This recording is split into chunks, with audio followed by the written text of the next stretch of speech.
vraies questions. Le premier ministre François Legault, déjà malmené dans l'opinion publique, joue gros ce matin en se présentant dans une commission d'enquête où il devra répondre aux questions là, du juge Galland et des procureurs. Éric Blais est président de Headspace Marketing. On va parler ensemble, non pas tellement du contenu, mais plus de l'image, de l'impression générale. Bonjour, Monsieur Blais. Bonjour, M. Dumont. Je pensais à l'entrevue qu'on allait faire, je me disais c'est un peu comme un débat des chefs, là, dans le sens que ce sont des moments, il y en arrive quelques-uns comme ça dans la vie politique, où les gens sont tout à coup très, très attentifs là, à la performance, à l'image, à ce qui se dégage en général d'un élu. Oui, j'irais plus loin. Oui, débat des chefs, mais on a vu les codes d'écoute, c'est pas toujours faramineux. Je dirais plus que c'était comme un peu le match de boxe de notre ancien premier ministre Trudeau avec Brazeau. C'est comme disait Trump après l'aventure Zelensky, la première là, dans son bureau ovale. Ça fait de la bonne télévision. Je pense que si ce n'est que tout l'espèce de bruit médiatique autour de son apparition à la commission aujourd'hui, ça va faire de la bonne télévision. Reste à voir comment l'acteur principal va se démêler dans tout ça. Mais vous savez, une des raisons pour laquelle ça m'intéressait de vous parler ce matin, quand votre recherchiste m'a contacté, j'ai dit, écoute, il est où le lien vraiment? Et j'ai repensé à un papier que j'ai écrit il y a des années, durant la pandémie, pour le Toronto Star, où j'avais découvert que M. Legault avait été vice-président marketing de Québecor avant de faire carrière en politique. Puis ça m'avait frappé parce que je me disais, on n'en voit pas souvent, on voit des gens d'affaires qui se lancent en politique, mais un marketeur, donc quelqu'un qui techniquement s'y connaît en gestion de marque, en communication, en packaging, appelons ça comme ça, et qui se lance en politique. Puis en bout de ligne, on peut parler de l'état des choses aujourd'hui, mais si on regarde la progression de ce mouvement devenu parti, devenu gouvernement, c'est quand même assez exceptionnel de penser qu'on part de rien, ou presque, une fusion avec la DQ, tout ça, mais il reste quand même que c'est quelqu'un qui a quand même pondu une marque de commerce avec la coalition Avenir Québec, puis qui a senti le pouls de la population, puis qui a porté, appelons ça comme il veut. Mais là, la marque est pâlie un peu. Elle Là, est pas mal amochée. À ce date-ci, là. Oui. Alors, je me dis, bon, allons voir comment ce marketeur... Puis en passant, être marketeur veut pas nécessairement dire bon communicateur. Ça veut dire qu'on est capable de développer des stratégies de marque, puis qu'on est en mesure d'évaluer un plan à long terme, puis de le mettre en place. Est-ce que ça fait de nous nécessairement quelqu'un qui s'exprime bien puis qui évite ses patins pour gérer, surtout dans un contexte comme celui-ci d'aujourd'hui, là? On verra. Mais ceci dit, s'il y a quelqu'un qui connaît l'ADN de sa marque, c'est bien lui, sa marque personnelle, puis sa marque plus corporative, disons, celle de l'ADQ. Fait que, est-ce que un marketeur va être en mesure de revenir à l'ADN? On peut en parler, là, oui. Ouais. En fait, une des questions, c'est est-ce qu'il peut, parce que bon, on semble prendre pour acquis que ça va être un moment difficile. Est-ce qu'il pourrait en sortir gagnant? Parce que moi, j'avais en tête Justin Trudeau qui se présentait dans une commission comme celle-là sur l'ingérence étrangère. Ça faisait 1 an qu'on disait que son gouvernement avait été négligent, que les pays...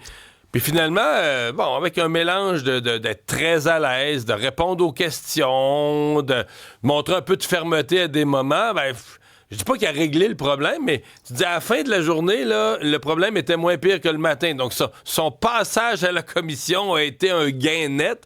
Est-ce que c'est encore pensable pour François Legault d'atteindre ça sur le plan de l'image, de montrer, je sais pas, de la fermeté, qui s'en occupe, oui. peut-être de la colère, je sais pas, mais...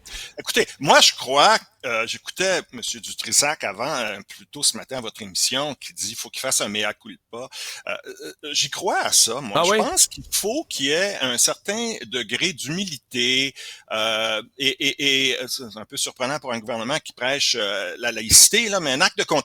Une espèce de ça a dérapé. Puis éviter qui savait quoi quand. Là. C'est sûr que c'est ça le show aujourd'hui, là, c'est de savoir, gotcha, on a trouvé un bout de papier qui dit que tu le savais, telle date et tout ça. Là, mais de façon plus générale, pour revenir à propos de Trudeau, la commission, c'est un côté un peu...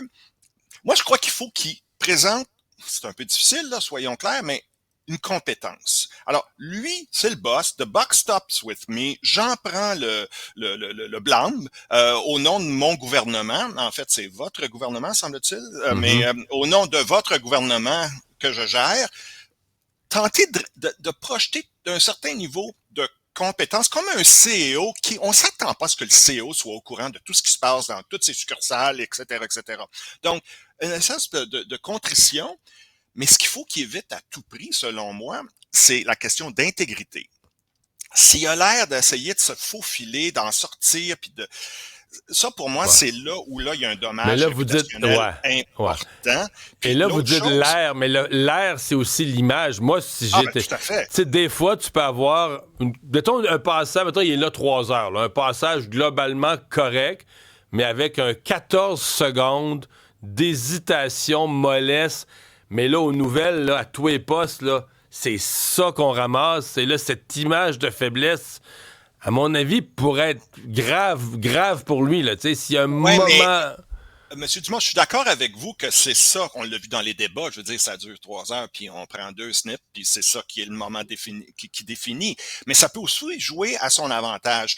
S'il essaye simplement d'être vanille, puis de pas trop se commettre et tout ça, mais je reviens à la notion de mea culpa, d'acte de contrition, là. S'il est fâché, le gars, puis il est vraiment désolé aussi de l'état des choses, et c'est inacceptable. Ce côté-là, je pense qu'il y a quand même, je dis pas que c'est réglé, là, mais je pense que ça va mieux passer que que de tenter de se faufiler puis de nier que le gouvernement était vraiment au courant. Mais je pense qu'encore plus important, moi je verrais ça, je suis marketeur, donc de nature assez optimiste, me dirais, aujourd'hui, c'est le début de la campagne électorale. Aujourd'hui, c'est le début, c'est pas le remaniement des ministres qui s'en vient, là, qui est reporté, semble-t-il, tout ça, mais c'est aujourd'hui qu'il a la chance de remettre son parti sur ses pattes. Est-ce qu'il va le faire? Est-ce que c'est possible de le faire? Vous savez, en marketing, il y a un exemple, moi, que j'utilise souvent parce que je trouve ça fascinant. C'est Domino's Pizza. Vous allez me dire qu'est-ce que ça a à voir avec la politique québécoise. Mais Domino's Pizza, là, il y a quelques années, ils ont dit, regardez, notre pizza, là, elle goûte le carton puis le ketchup. Elle est pas bonne. On va changer la recette. On a changé la recette. Voici nos nouvelles pizzas. On a un nouveau chef. Tu sais, une espèce d'admission. Tu sais, ça donne rien à un moment donné quand c'est tellement... Tu sais, ce matin, là, les gens écrivent, c'est le dernier clou dans le cercueil, c'est la fin, il s'en va pas nulle part, donc les autres... Tu sais, à un moment donné, tu es à un point où il faut que tu admettes que ta pizza, il faut changer la recette. Il est peut-être là. Et ce que je dis, c'est qu'aujourd'hui, c'est peut-être dans le cas de Domino's, ça a marché. Dans le cas de Domino's, ça a fonctionné. Ça a relancé la compagnie. Tout à fait. Puis, vous savez, je connais pas assez la dynamique à Toronto. En passant à Toronto, on n'en parle pas de votre affaire là. Aujourd'hui, non, ça je crois. Presse canadienne dans le Globe and Mail, c'est à peu près tout, puis c'est pas grand-chose. Mais en même temps, je me dis, revenir au gars qui est marketeur, la coalition Avenir Québec, c'était quand même, c'est peut-être naïf de dire ça, là, mais c'était une coalition. C'est pas des caquistes, c'était des gens du PQ, des gens de l'ADQ, c'est des gens... des libéraux beaucoup aussi. Des libéraux, exactement. Ils sont où tout ce beau monde-là qui croyaient en cette troisième... Je ne vais pas dire troisième lien, là, mais troisième voie. Ils sont où, tous ces gens-là, qui peuvent peut-être, à qui on peut peut-être rappeler pourquoi la CAQ est devenue, pourquoi cette coalition-là avait une raison d'être, puis elle l'a peut-être toujours, mais il faut certainement passer à travers aujourd'hui. Mais moi, je dis, tu sais, dans la vie, quand on vous donne des citrons, faire de la limonade, là, ben, c'était peut-être un peu ça, là. Trouve une solution, versus juste être à la défensive, puis tenter de minimiser les dommages. Moi, j'irais de l'avant. Comme dans le match de boxe, pour revenir à cette analogie. On repart à l'offensive. Éric Blais, merci beaucoup d'avoir été là. Ça m'a fait plaisir.